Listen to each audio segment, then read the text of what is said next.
Yes బాబు magic formula అనేది కొత్త invention, కొత్త ఆవిష్కరణ. ప్రస్తుతానికి ప్రపంచంలో ఏ దేశంలో లేని ఒక కొత్త పద్ధతి సంతానం పొందటంలో. ఇది కొత్తదా అంటే నిజంగా చెప్పాలంటే కొత్తది కాదు. చార్లెస్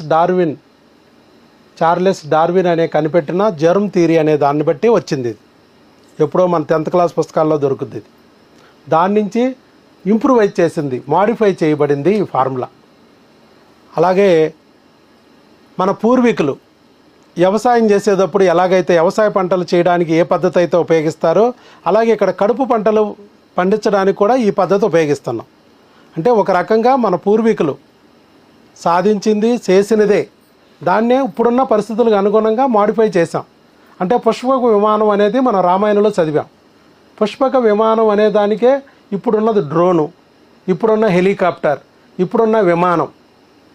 అక్కడ పుష్పక విమానం అనేది చెప్పారు, ఇక్కడ మనం ఈ పదాలన్నీ పలుక్కుంటా వచ్చాం. అట్లా మాడిఫై చేసాం.